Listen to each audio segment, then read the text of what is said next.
High, আমি Subhashree and এবারকার আমাদের আনপ্ল্যান ট্যুরের সেকেন্ড ডে ব্লগে সকলকে ওয়েলকাম। তো ফার্স্ট ডে তো আমরা কিভাবে লামাহাটা পৌঁছে গেছিলাম ঘুরতে ঘুরতে সেটা সবার সাথে অলরেডি শেয়ার করে দিয়েছি আগের ব্লগে। তো ফার্স্ট ডে আমরা লামাহাটারই একটা হোমস্টেতে স্টে করেছিলাম, আর সেকেন্ড ডে আমরা ওই হোমস্টে থেকে সকাল সকাল ব্রেকফাস্ট করে বেরিয়ে গেছিলাম সাইট সিইংয়ের জন্য। আর আমরা ঘুরতে ঘুরতে একটা লোকাল মার্কেটে পৌঁছে যাই। এখানে বিভিন্ন ধরনের সবজি আর ফল বিক্রি হচ্ছিল, আর আমরা ওখানে গিয়ে দেখতে পাই এরকম একটা বানানার মতো দেখতে একটা ফল, যেটা ওরা বলছিল লোকাল বানানা, বাট এটা বানানার মতো খেতেও না বা বানানার মতো খাওয়াও যায় না। এটা কি করে খেতে হয় এই আন্টিটা আমাদেরকে কেটে টেস্ট করার জন্য দিয়েছিল। বাতাস এখনো ভারী, যেন গুমট গুমট ভাব। তারপর তো সাইট সিইং বাদ দিয়ে আমরা লোকাল মার্কেটে এক্সপ্লোর করতে লেগে গেলাম। এখানে আমরা বিভিন্ন ধরনের সবজি, মানে নতুনত্ব সবজি, নতুনত্ব ফল দেখতে পাচ্ছিলাম। আর ওই যে প্যাকেট করা ওটা নাকি লোকাল ঘি। এইখানকার ঘিগুলো কেমন একটা শক্ত টাইপের। তারপর আমরা এখান থেকে এই যে আন্টিটা ফলটা নিচ্ছে, এই ফলটা নিয়েছিলাম 4টা। তারপর পিচ ফল নিয়েছিলাম, এগুলো ওখান থেকে নিয়ে আমরা টেস্ট করেছি। তারপর ঘুরতে ঘুরতে চলে আসলাম লামাহাটা ইকো পার্ক। এখানে গাড়ি পার্ক করে আমরা টিকিট কেটে নিলাম পার পারসন 20 টাকা করে। আর এই তো এই হলো এখানকার টিকিট নিয়ে আমরা ভেতরে চলে গেলাম লামাহাটা ইকো পার্ক এক্সপ্লোর করার জন্য। এই যে বান্ধবীকে ধরে টেনে কোথাও নিয়ে যাচ্ছি, আমরা এসছি লামাহাটা ইকো পার্ক। আমি অনেক কবে আসছিলাম বলো 2015 এখানে 16। হ্যাঁ, আবার আমরা এসছি 2026। একটা চুমু দিয়ে শুরু করে আরে যাবে না গোনা। ये बच्ची केदारनाथ से घूम के आया है। বলিস না 24 কিলোমিটার।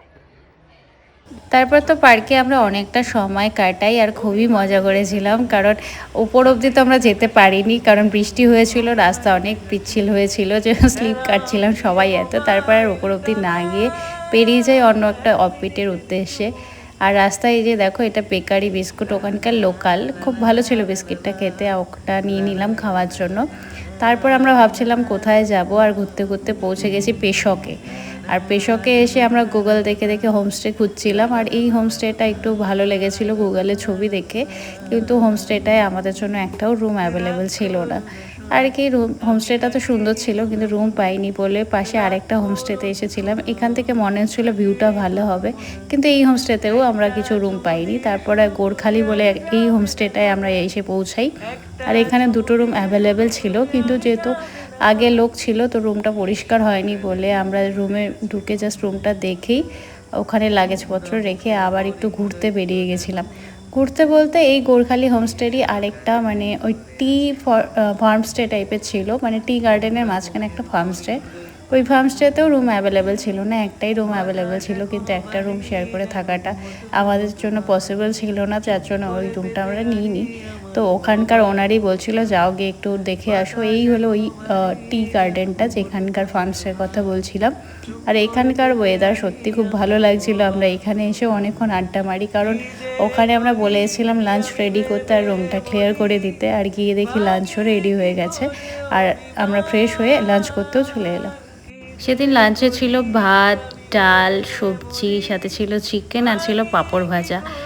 খাবার দাবার মোটামুটি ভালোই ছিল। তো খাবার দাবার সেরে আমরা আবার রেডি হয়ে বেরিয়ে গিয়েছিলাম পাশের কিছু সাইট সিইংয়ের জন্য। পেশকের যেটা টি গার্ডেন আছে, পেশক টি গার্ডেন ভিউ পয়েন্ট, ওটা আমাদের হোমস্টে থেকে একদমই কাছে ছিল। তো ওটা আগে দেখলাম, দেখে নিয়ে আমরা সোজা চলে গেছিলাম লাভার্স মিড পয়েন্ট বলে একটা জায়গা ছিল, যেখানে দুটো নদী মানে সংযম হয়েছে। যতদূর আমার মনে হচ্ছে এটা ত্রিবেণী সংযম, যেটা ওই সিকিমের বন্যায় নষ্ট হয়ে গেছে, ওখানে আগে স্টে করা যেত। আমি একবার গিয়ে ত্রিবেণী সংযমে থেকে এসেছি। যাই হোক, আমার তো উপর থেকে ওই জায়গাটাই মনে হলো এটা। তারপর সন্ধ্যাবেলা আবার ওখানে চা আর পকোড়া দিয়ে দিয়েছিল, কিন্তু চাটা খেতে ভালো ছিল না একদমই। আর সন্ধ্যাবেলার এই ওয়েদারের সাথে আমরা অনেকটা এনজয় করেছি, ওখানে বসে আড্ডা দিয়েছি, আর রাতে ডিনার করে তাড়াতাড়ি ঘুমিয়ে গিয়েছিলাম।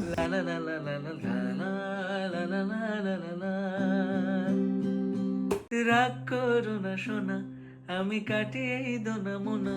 এই তো সবাই মিলে 2 রাত 3 দিনের একটা প্ল্যান করে এলাম। কি করে 2টা রাত 3 দিন শেষ হয়ে গেল। পরের দিন সকালবেলা ঘুম থেকে উঠে সবারই একটু মনটা খারাপ যে আজকে ফিরে যেতে হবে বাড়ি সবাইকে, যার যার কাজে ফিরতে হবে। তো এত তাড়াতাড়ি ট্যুরগুলো শেষ হয়ে যায় কি বলবো। যাই হোক, আসার আগে ভাবছিলাম অনেকটা লং ট্যুর হবে, কিন্তু আলটিমেটলি শেষ হয়ে গেল।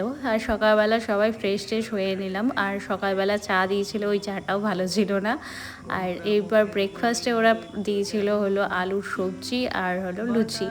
তো খেয়ে দিয়ে আর দেরি না করে আমরা ব্যাগ ট্যাগ প্যাক করে পেমেন্ট ক্লিয়ার করে বেরিয়ে গেলাম শিলিগুড়ির উদ্দেশ্যে।